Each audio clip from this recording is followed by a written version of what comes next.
Bismillahirrahmanirrahim.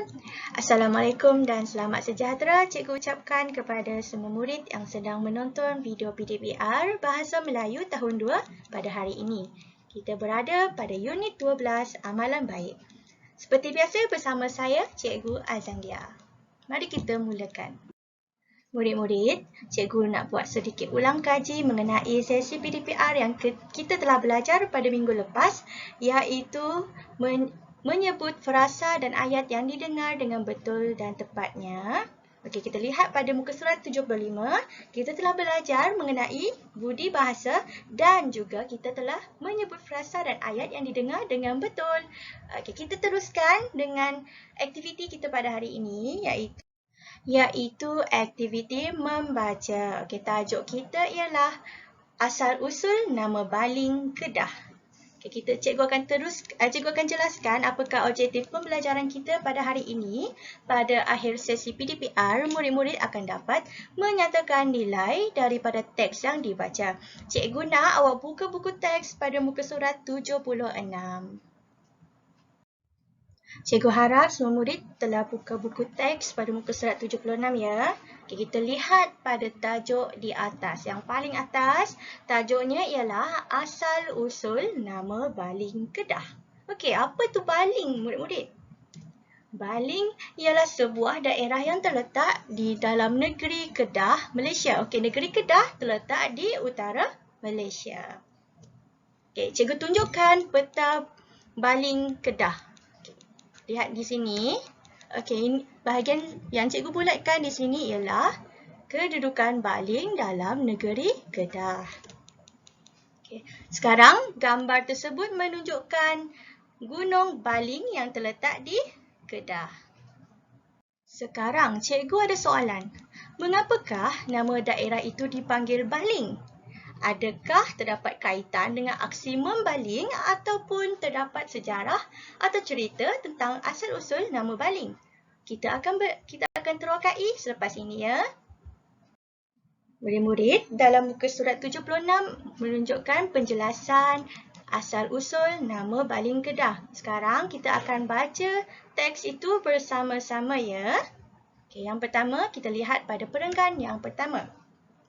Menurut cerita orang-orang tua, pada zaman dahulu, sekumpulan petani dari Siam telah membina rumah di sebuah kaki gunung di negeri Kedah.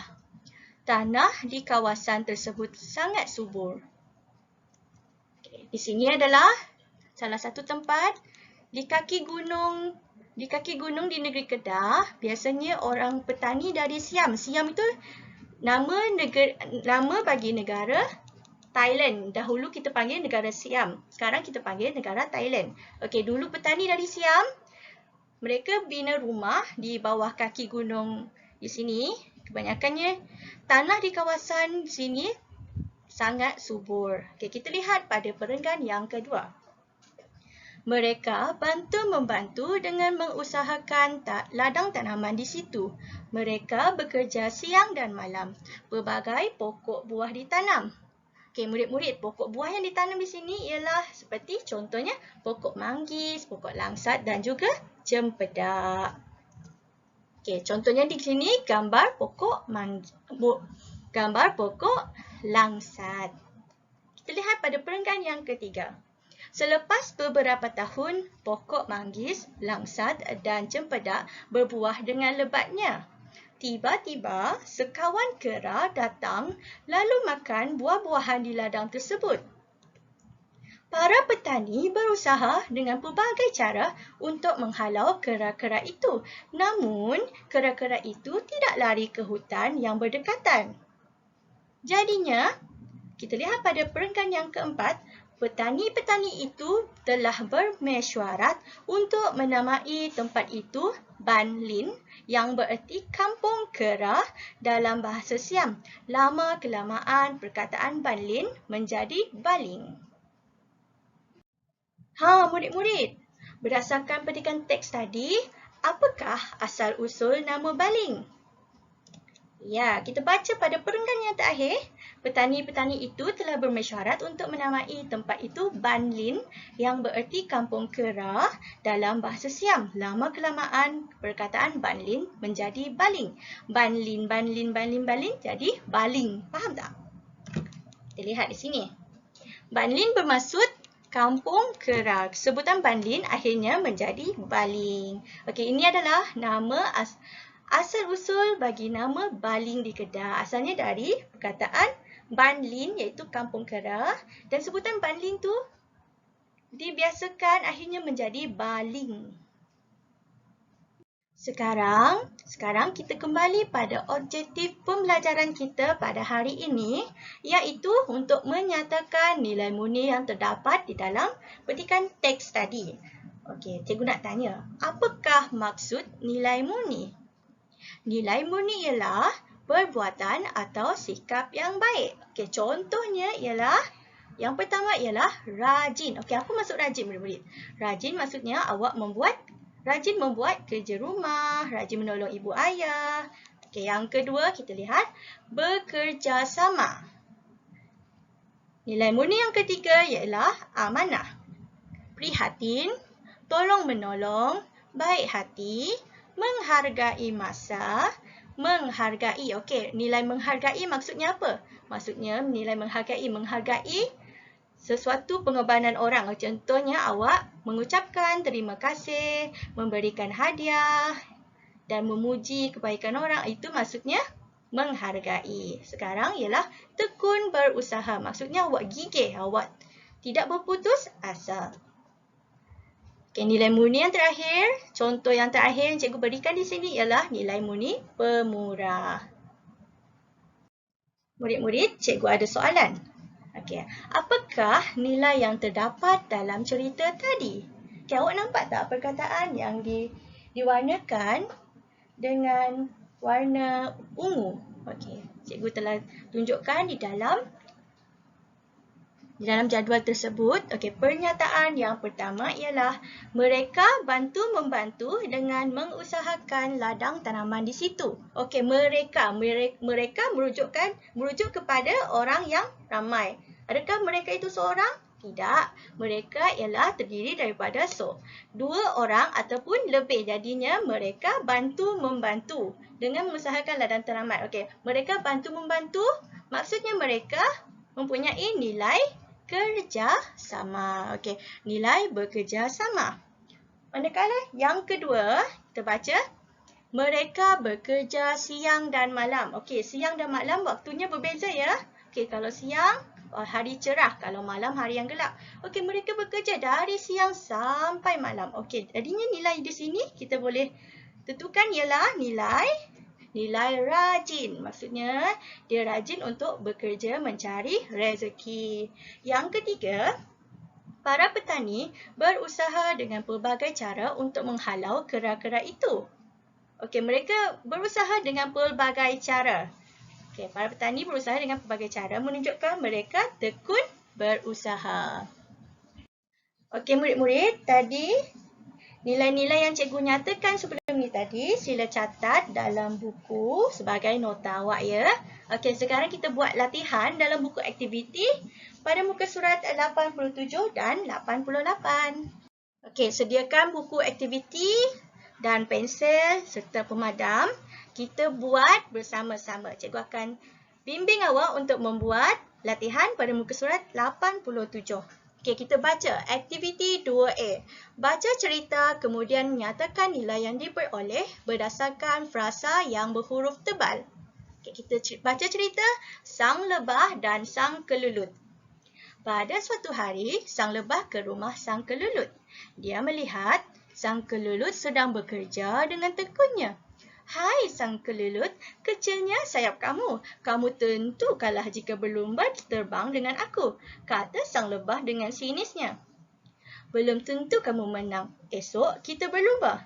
Tebuan boleh menjadi pengadilnya, kata sang kelulut. Keesokan harinya, pertandingan diadakan. Sang lebah terlanggar pokok kerana dia terbang terlalu laju. Sang kelulut yang berada di belakang terus terbang ke arah sang lebah. Sang kelulut mengangkat sang lebah lalu terbang ke arah tali garisan penamat. Sejak hari itu, sang lebah tidak sombong lagi. Okey, berdasarkan cerita yang cikgu telah baca tadi, apakah nilai yang kita boleh peroleh? Okey, yang pertama, kita baca yang pertama. Nombor 1, sedang bekerja dengan tekunnya. Bekerja dengan tekunnya. Maksudnya, nilai yang kita dapat di sini ialah nilai rajin. Faham? Okey, nilai rajin. Nombor 2, esok kita berlumba.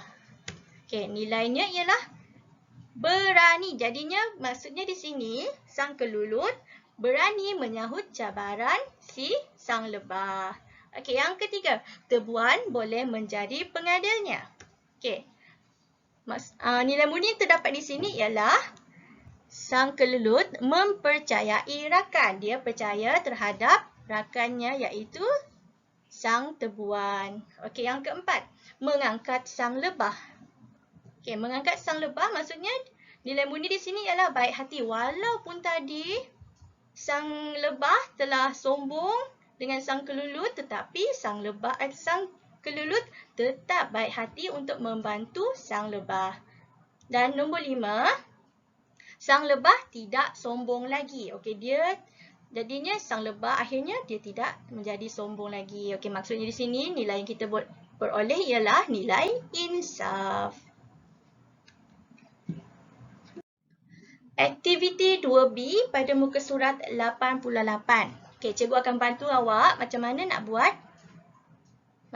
mengenal pasti nilai yang diperoleh daripada petikan cerita ini. Okey, kita baca. Tajuk ceritanya ialah Harga Segelas Susu. Pada suatu hari, Farhan berasa dahaga selepas berjajah kuih dengan ibunya. Farhan meminta segelas air di sebuah rumah. Seorang kanak-kanak perempuan memberinya segelas susu. Farhan ingin membayar harga susu itu tetapi ditolak. Kini, kanak-kanak perempuan itu telah dewasa dan menjadi gadis yang cantik. Tiba-tiba, dia dijangkiti penyakit kulit dan tiada doktor yang mampu memulihkan penyakitnya. Pada suatu hari, dia menjalani rawatan di sebuah hospital pakar sehingga pulih. Dia susah hati tentang kos rawatannya. Sebelum keluar dari hospital itu, dia menerima sampul surat pembayaran bil daripada doktor yang merawatnya. Apabila dibuka, ada sekeping kad yang tercatat, inilah harga segelas susu. Jadinya murid-murid, berdasarkan petikan ini tadi, kita kumpulkan ada terdapat 5 nilai yang terdapat dalam cerita tadi. Okey, yang pertama cikgu telah gariskan berjajah kuih. Okey, Farhan berasa dahaga selepas berjajah kuih dengan ibunya. Okey, maksudnya Farhan sedang membantu ibunya. Jadinya nilai di sini ialah, okey, kita lihat. Okey, kita teruskan dulu. Okey, yang kedua ialah memberinya segelas susu. Ketiga, membayar harga susu itu tetapi ditolak. Keempat, tiada doktor yang mampu memulihkan penyakitnya. Okey, yang pertama tadi, okey, berjajah kuih, cikgu teruskan. Okey, Farhan berasa dahaga selepas berjajah kuih dengan ibunya. Maksudnya di sini Farhan merupakan seorang anak yang rajin. Okey, yang kedua, memberinya segelas susu. Seorang kanak-kanak perempuan memberinya segelas susu. Okey, nilai yang terdapat di sini ialah tadi Farhan meminta segelas air kan? Seorang perempuan, kanak-kanak perempuan memberinya segelas susu. Maksudnya di sini kanak-kanak perempuan itu merupakan seorang yang baik hati. Yang ketiga, Farhan ingin membayar harga susu itu tetapi ditolak. Okey. Kenapa ditolak? Sebab kanak-kanak tadi ikhlas untuk membantu Farhan. Okey, yang seterusnya, tiada doktor yang mampu memulihkan penyakitnya. Okey, di sini kanak-kanak perempuan itu reda dengan penyakitnya. Okey, reda maksudnya berlapang dada menerima segala keputusan dengan hati yang terbuka. Okey, untuk nilai yang terakhir, cikgu nak awak cari dan tulis nilai pada petak yang terakhir. Baik murid-murid. Kiranya murid telah siap latihan tadi, sila ambil gambar dan hantar dalam Telegram channel tahun 2. Okey. Kesimpulannya, pada hari ini kita telah belajar untuk menyatakan nilai murni berdasarkan teks yang dibaca. Cikgu harap semoga murid-murid dapat faham dengan sesi PDPR kita pada hari ini. Sekian sahaja daripada Cikgu Azandia. Terima kasih. Sehingga kita berjumpa lagi.